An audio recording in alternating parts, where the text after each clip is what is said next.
아주 기가 막힌 일이 하나 벌어졌습니다. 이제 국회의장을 뽑기 위해서는 임시의장이 있어야 될 거 아니에요. 임시의장은 이제 최다선 의원 중에 한 사람이 임시의장 하면 되잖아요.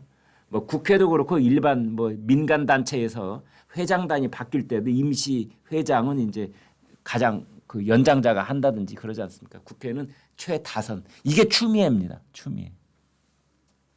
그런데 오늘 22대 국회 본회의에서 임시의장을 맡게 될 추미애가 어젯밤 늦게 갑자기 SNS에 글을 올려서 육행시를 짓기로 하자는 그런 제안을 했습니다. 육행시.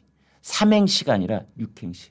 근데 육행시라고 하면서 딱 화두를 내놨는데 그 화두가 탄핵만 답이다. 탄핵만 답이다.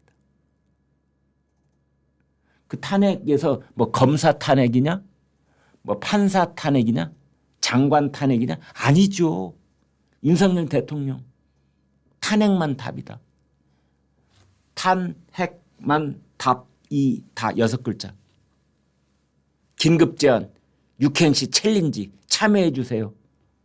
탄성에 쏟아질 줄 알고 핵폭탄급 발표를 몸살 것만 만만한 백성들아, 답답한 궁상들아, 이 나라 석유 노다지라 해도 다 돌아서네 여보밖에 없어. 그래서 이제 탄핵만 답이다. 저렇게 윤석열 대통령이 우리나라 동해안 포항 영일 만에 뭐 140억 배럴 석유 그리고 가스가 매장돼 있을 가능성을 저런 식으로 비아냥거리면서 여보 뭐 이런 말을 써가지고 또 부부를 함께 비아냥거리고, 이런 사람이 국회의장 하면 어떡할 뻔했습니까? 라는 생각도 들고, 또 전반기에서는 우원식이하고 후반기에 가서 또 추미애가 국회의장 뭐 국회의장 하는 게 아닌가 싶기도 하고, 저렇게 탄핵만 답이다라는 육행시를 짓는 사람이 오늘 임시 국회의장 맡아도 되는 건지 모르겠습니다. 저는. 저 국민의힘 가만히 있나요? 저런 사람이 국회 임시의장, 아무리 임시자가 붙긴 했지만 저거 맡아도 되는 겁니까? 대통령 탄핵을 선창하고 있는 사람이? 우리나라 국회법, 여러분 국회법 법전 한번 이렇게 검색 한번 해보세요. 상임위원회 이제 그 항목이 있습니다. 국회법에는 1번, 2번 번호까지 딱 붙어 있어요. 1번 운영위원회, 2번 법사위원회 쭉 이렇게. 과방위 무슨 위원회 뭐 17개입니다. 근데 이 중에서 지금 민주당이 자기네들이 싹쓸이를 하겠다. 지금 의석 비율로 친다면, 그리고 여야가 과거에 해왔던 어떤 우리 국회의 어떤 민주적 관행에 따른다면, 이제 의석으로 볼 때 민주당이 상임위원장을 10개쯤, 그리고 이제 그 국민의힘이 7개쯤, 그래서 10대 7 이제 이렇게 나누면 될 터인데, 그 중에서도 아주 중요한, 그러니까 법안 처리 상임위원회가 다 필요해서 만든 건데 어디가 더 중요하고 어디가 덜 중요하고가 있겠습니까만은, 이제 법안을 처리할 때 제일 중요한 데가 어디냐, 그리고 대통령을 공격할 때 꼭 있어야 될 때가 어디냐, 이걸 가지고 따지는 거고, 그다음에 언론을 장악하고 언론을 통제하기 위해서 꼭 필요한 데가 어디냐, 이제 이런 것들을 따지는 거거든요. 정치적으로 주도권을 잡고 대통령을 꼼짝 못하게 하고, 이제 이렇게 하기 위해서는 뭐냐, 그게 운영위원회, 그다음에 법사위원회, 그다음에 과방위원회, 과학기술정보방송통신위원회, 말이 되게 깁니다. 근데 줄여서 과방위라고 하는데, 과학에서 과, 방송통신에서 방, 그래서 그 이제 국회 상임위가 여기입니다. 여기 여기 상임위원장 누구냐, 그다음에 거기 상임위원들이 그 이제 각 의원들이 누가 들어가느냐. 그래서 이제 MBC 뭐 KBS를 비롯해 가지고 그 방송의 그 이사진들을 꾸릴 때, 지금 이사진이 한 10명 안팎이거든요. 이걸 20명 안팎으로 늘리는 방송 3법 개정안 또 내겠다는 거 아닙니까? 그 개정안을 이제 과방위에서 낼 가능성이 있는 거고요. 그다음에 법사위원회는 이제 이 양원제 국가에서 상원 역할을 우리나라는 하거든요. 그래서 모든 법이 법사위를 통과해야 되는데 거기 길목 딱 지키고 있다가 이 법은 악법이니까 안 돼, 이런 브레이크를 정확하게 걸 수 있는 것이 법사위여서 법사위원장도 자기네들이 하겠다. 그다음에 이제 운영위원회가 있는데 운영위원회가요 대통령실을 관할에 두고 있습니다. 그래서 이제 운영위원회가 대통령실 비서실장 오라고 그래, 정무수석 오라고 그래, 뭐 이렇게 불러가지고 이제 따지고 뭐 묻고 이제 하는 자리가 운영위원회거든요. 그래서 운영위원회 과방이 법사위, 법사위가 제일 중요하다고 할 수 있죠. 법사위 과방이 운영위, 이제 여기를 꽉 틀어주겠다라는 것인데, 관례적으로 국회의장을 야당이 하면 법사위원장은 여당이 하고 뭐 이런 식으로 이제 서로 그 교행을 할 수 있게 해서 여야가 서로 견제와 균형을 맞추도록 하는데, 지금 이제 더불어민주당은 국회의장도 우리 것 우원식, 그다음에 법사위원장도 우리 것 뭐 정청래 이렇게 하고야 말겠다는 거죠. 사실상 독식을 하겠다는 겁니다. 171석 밀어붙이겠다 뭐 이런 겁니다. 그래서 이런 상임위원회 배정이 아직 확정이 안 됐기 때문에 지금 국민의힘은 오늘 본회의 못 가겠어, 보이콧. 그러면 민주당 혼자 해라. 그래서 5명을 다 너희들 뒤집어 써라. 이제 뭐 이런 건데, 21대 국회에서 동작을 해서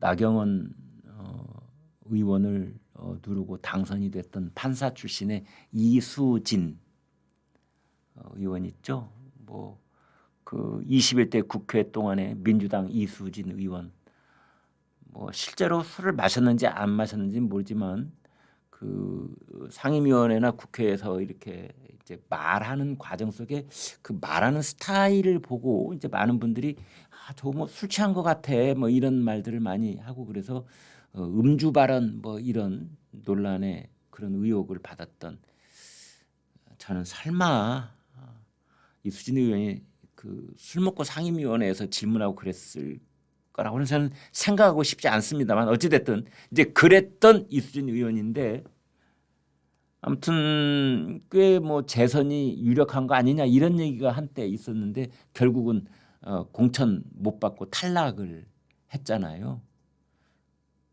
그래서 그 이수진 의원이 이재명 대표를 향해서 그때부터도 아무튼 이러저러한 날선 발언들을 해왔는데, 오늘 아침에도 디지털 타임스하고 단독 인터뷰에서 어마어마한 이야기를 쏟아놓고 있습니다. 아무튼 그 이재명 대표는 이수진 전 의원을 잘못 건드린 것 같습니다. 이만저만 그 날카로운 비판들이 쏟아지는 게 아닌데, 그 이재명 대표 입장에서는 거의 치명상에 가까울 수도 있는 그런 이야기들이 이수진 전 의원 입에서 지금 쏟아져 나오고 있습니다. 독재적 공천권 행사로서 지도력에 타격을 입었기 때문에 순항을 못할 것이다. 정당하지 못한 공천권 행사가 있었고 그것은 나에 대한 엄청난 폭력이었다. 어떻게 그런 정당이 다른 정당에다 대고 부당하다느니 그런 말을 할 수 있을 것이냐.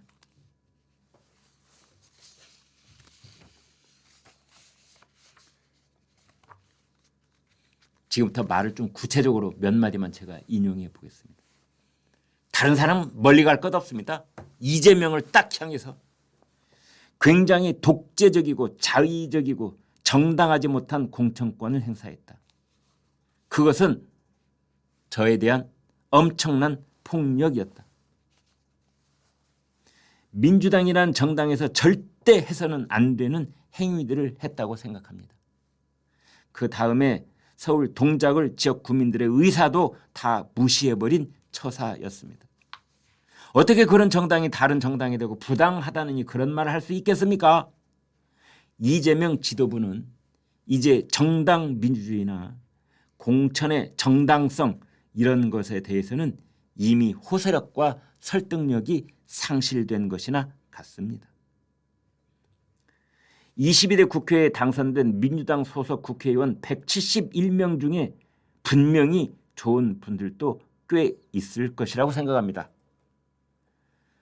그러나 지금 당장은 강성 지지자들 때문에 드러내지는 않을 걸로 보이지만 그분들이 이재명 지도부에 대한 국회 원외 활동을 적극적으로 협조하지 않을 가능성이 있다라고 내다봅니다. 공천 과정에 대한 정당성이 없으니까 현역 의원들이 따르지 않을 가능성이 있다고 보는 것이냐? 이제 그것에 대해서 그렇다. 아무튼 이수진 공천은 물론이고 다른 공천도 마찬가지였지만 용납하기 어려울 것이다. 보좌진들도 이런 일을 처음 봤다고들 하는데 그런 당 지도부가 어떤 설득력이 있겠는가. 이런 말을 했습니다. 아이고 뭐 구구절절히 굉장히 긴 이야기를 했는데요. 그러니까 아무 그 어떻게 보면은 독을 품은 듯한 그런 파상 공격을 이제 이재명 대표한테 하고 그 내부 사정을 상당 부분 많이 알고 있을 텐데요. 이수진 전 의원은 이제 앞으로 진행되는 일이 있을 때마다 이수진 전 의원의 마이크를 대면은 그런 얘기가 자동으로 계속 나오지 않을까 이렇게 보여집니다.